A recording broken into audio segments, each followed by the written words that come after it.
Donald Trump is panicking, and he is begging like a dog for countries to help the United States secure the Strait of Hormuz. Earlier in the day, Donald Trump claimed that there were many countries that had agreed to help secure the Strait of Hormuz with the United States Navy. That was an utter lie. And then later in the day, recently, Donald Trump posted that the nations that need passage through the Strait of Hormuz, they should join the United States. And come on, we need your help. Let's make it a team effort, as it should have been from the outset. Folks, this is what utter weakness looks like. This is what utter desperation looks like. Let me show you what Donald Trump posted. He goes, "The United States of America has beaten and completely decimated Iran, both militarily and economically and in every other way. But the countries of the world that receive oil through the Hormuz Strait must take care of the passage, and we will help a lot.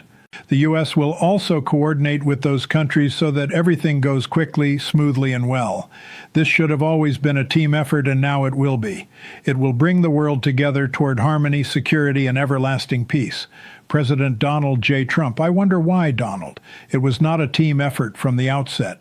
Maybe it was because you and Netanyahu went it alone, rushed into war, were not prepared, embroiled the entire Middle East now into this disastrous war, and you've spent the entire year and a half essentially attacking America's allies or former allies, whether it was tariffs against the world, threatening to invade a NATO nation, leaving Asian nations vulnerable to China, and now embroiling all of the Arab nations that were once allies of the United States in this war, and now you're begging like a dog for help.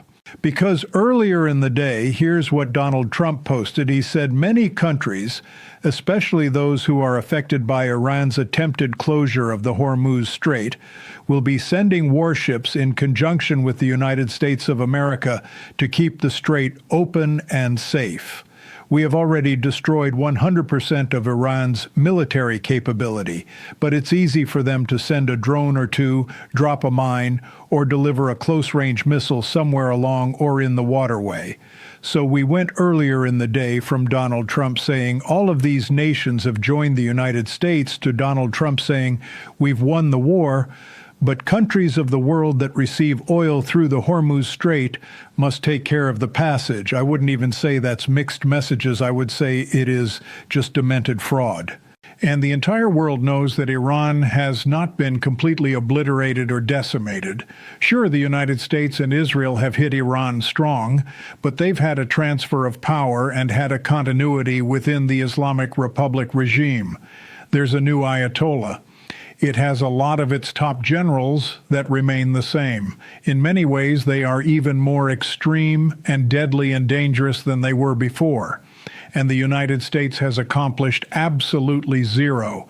And there are no nations that have agreed offensively to send their navy either alone or with the United States into the Strait of Hormuz. They realize that that would be a suicide mission as well.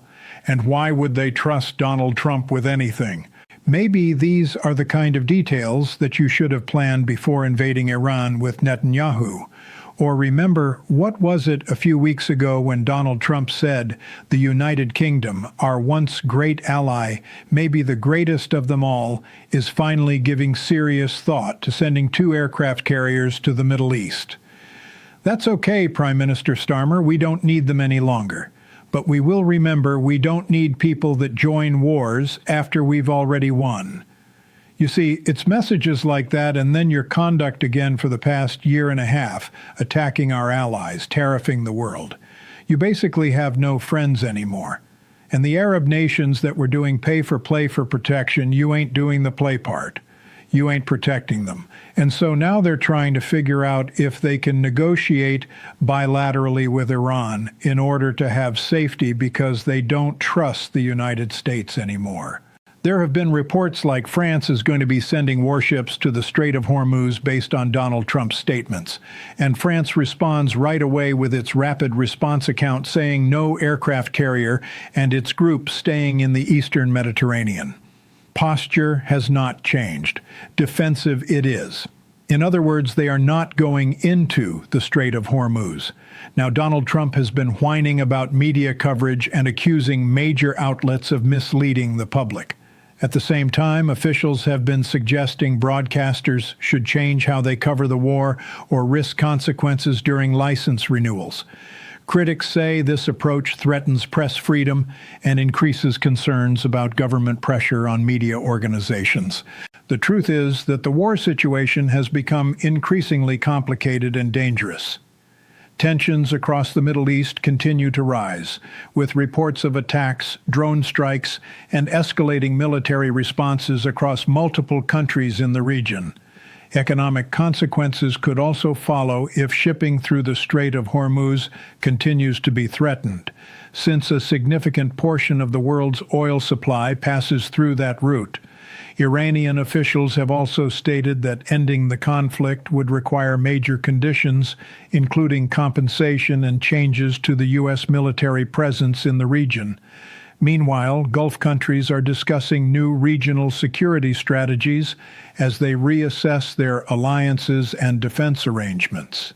The situation remains volatile, with rising tensions between major global powers and regional actors. Many analysts warn that continued escalation could lead to severe economic and geopolitical consequences worldwide.